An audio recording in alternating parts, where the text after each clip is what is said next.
As a follow up to that last announcement, or rather recommendation, I'd also like to request consideration of a bill that was proposed in the summer of 2019, specifically regarding using municipal bonds in part of the federal budget process. My understanding is that this bill was originally proposed by freshman members of Congress, specifically regarding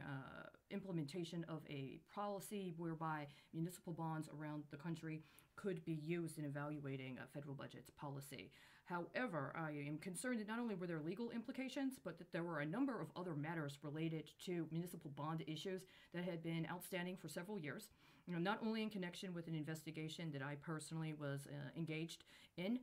going back to the summer of 2016 formally and officially, but also in connection with other matters that had been addressed and had been attempted for being brought up. And how specifically, later on during last summer and the time since, there were a number of events that happened involving public protests that were attempting to influence matters related to municipal financial policy, specifically regarding funding for police operations and specific manners of addressing financing regarding police matters within municipalities in the context of other municipal matters, without attending to how there were what I consider and understand legally qualify as acts of securities fraud associated with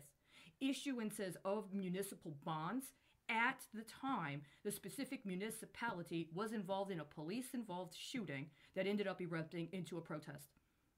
At least 3 times within 3 months last summer, there was a direct correlation with a public announcement of a shooting death of somebody within a city where a municipal bond was pending at the time. That the issue was actually settled after the shooting, but around the time that the protest movement was engaged in some sort of public action, and around the time that there was attempt to try to agitate for some sort of policy change specifically to the police department. There was at least 3 within a very short period of time, and I contend that there was even more than that that have elapsed from the last year and 3 months. And that in at least 3 of those cases, they were specifically connected to people who had named references that have very significant legal implications. My concern is that there was manipulation of those events, not only in the onset and as a means by which to try to impact the issue of the municipal bond itself, but also in response to what would be the legal ramifications, insofar as the named references that were spotlighted also correlated with cases that were set for or had already been determined that had precedents associated with them, up to and including matters related to sovereign immunity for members of public office. And so without addressing that, and also without following up on efforts that were made in the summer of 2019 to discuss the use of municipal bonds for the federal budget, I believe we're in a situation where there has been a disingenuous misrepresentation of the actual role in the current political as well as economy of the country, including in context with our international relations, specific to municipal bond and municipal bond issues. Not only is it something that's happened more recently, but I contend it's something that's been going on for a substantial amount of time, and that previous refusal to address comparable correlations, including correlations that correlated with acts of violence that were identified and allowed to be represented as acts of terrorism, relative to other acts, including what was an act of industrial sabotage that was not identified as an act of terrorism, but was allowed to be characterized as some sort of industrial accident, are themselves belying a longer-term policy of abusing issuance on municipal bonds as part of insurance fraud. Specifically, insurance fraud connected to taking what would otherwise be investigations of or actual filing of charges of crime, including crime connected with financial crimes that have serious material impacts on people's safety and health, and allowing for it to instead be used as some sort of risk reporting or some sort of risk leveraging that is used in underwriting on the specific municipal bond itself. Underwriting as insurance on the specific municipal bond itself, or insurance for some other scheme, including a number of schemes that have come up in the private market as part of the dismantling of the terrorism risk insurance program that was set up formally after September 11th.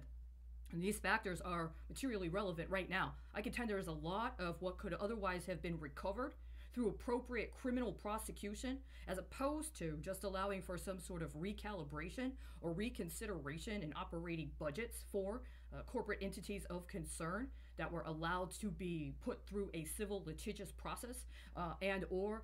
intersect with some sort of regulatory body that assessed it a fine, rather than actually holding it criminally responsible and assuring that in the process of prosecuting it for crime, there was some sort of, as they would say, structural readjustment or institutional realignment that disengaged the material foundation for permissibility of the proliferation of the crime itself. And that this has an impact not only in the private sector and not only on the public sector insofar as it intersects through federal agencies, but also has an impact on considerations of the public trust as it is engaged by people representing the people of the United States in public office. So it's something that needs to be attended to no matter what. And at this point in time, it is disingenuous to discuss how the country is going to be in a situation where we're going to have to again deal with another fiscal crisis, when thus far there are very practical things that could already have been done that could have mitigated this, if not altogether prevented it. And in the course of understanding, as we do now, that we are where we are, there's really no excuse for maintaining illusion that somehow we don't still have these tools at our disposal if we apply them expeditiously, as of today.